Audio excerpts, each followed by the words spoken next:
तुमचे पण periods irregular येत आहेत, वेट वाढत चाललंय, ॲक्ने जात आहेत येत आहेत, अनवॉन्टेड हेअर्सची ग्रोथ वाढली आहे आणि या सगळ्या गोष्टींमुळे तुमचा कॉन्फिडन्स कमी झालाय, याला सोल्युशन आहे आयुर्वेदात.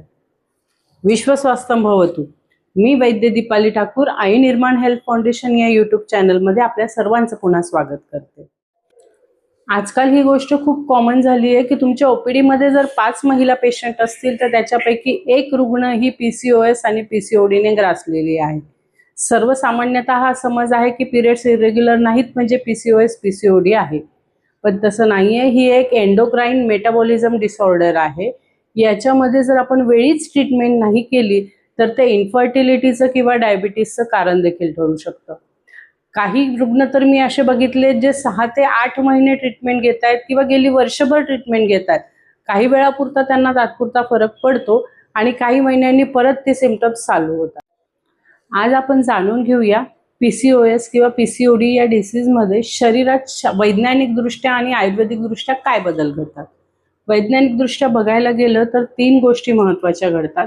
एक म्हणजे इन्सुलिन रेझिस्टन्स, दुसरा आहे हायपर अँड्रोगोनिझम, तिसरं आहे ते अनओव्युलेशन. इन्सुलिन रेझिस्टन्स म्हणजे शरीरातला इन्सुलिनचा स्तर वाढतो, त्याच्यामुळे ओव्हरीज या जास्त अँड्रोजन प्रोड्यूस करायला लागतात. आणि अँड्रोजन म्हणजे मेल हार्मोन्स, हे हार्मोन्स वाढल्यामुळे ॲक्ने, अनवॉन्टेड हेअर्सची ग्रोथ या दिसायला लागतात. यालाच हायपर अँड्रोगोनिझम म्हणतात. आणि तिसरं आहे अनओव्युलेशन. अँड्रोजन हार्मोन्स वाढल्यामुळे शरीरातले फॉलिकल्स हे पूर्ण डेव्हलप होत नाही. ओव्हरीमधले जे फॉलिकल्स असतात ते पूर्ण डेव्हलप होत नाही आणि ते छोट्या छोट्या सिस्टच्या स्वरूपात रूपांतरित होतात आणि पीसीओडी या डिसीजची निर्मिती होते. आणि आयुर्वेदाच्या दृष्टिकोनातून बघायला गेलात तर ही अर्थवह स्रोतसाची दृष्टी आहे. वात आणि कफ या दोषांचं असंतुलन आहे. कफ दोष वाढल्यामुळे आपला जो अग्नी प्रज्वलित झालेला आहे, कफदोषाच्या जलाधिक्यामुळे तो अग्नी मंद होतो, म्हणजे शरीरात टॉक्झिन्स वाढतात, आंब वाढतो आणि या आबामुळे स्त्रोत अवरोध निर्माण होतो. त्याचमुळे हार्मोनल सिग्नल्स हे गर्भाशयापर्यंत पोहोचू शकत नाही आणि पीसीओडीची निर्मिती होते. तर याच्यात कॉमनली आढळणारी लक्षणं म्हणजे याच्यात सेंट्रल ओबेसिटी दिसते, पिरियड्स इरेग्युलर होतात, अनवॉन्टेड हेअर्सची ग्रोथ होते, हेअरफॉल होता, मूड स्विंग्स होतात, चिडचिड होते, अशी बरीच लक्षणं आपल्याला याच्यात जाणवतात. पीसीओएस पीसीओडी ट्रीट करताना सर्वांगीण दृष्टीने विचार केला पाहिजे. फक्त पिरियड्स रेग्युलर करणं हा मोटो न ठेवता त्यांचा आहार, विहार आणि आयुर्वेदिक चिकित्सा या दृष्टिकोनातून चिकित्सा झाली पाहिजे.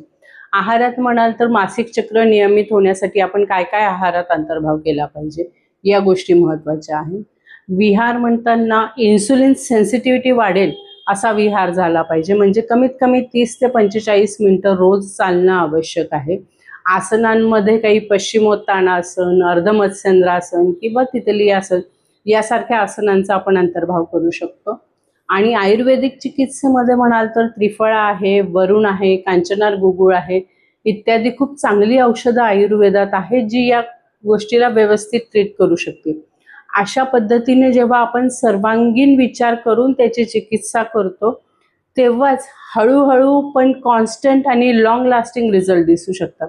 नाहीतर फक्त तात्पुरता उपचार केला तर 3 महिने 6 महिने आपल्याला उपशय मिळतो आणि परत आहे ती लक्षणं पुन्हा दिसू लागतात.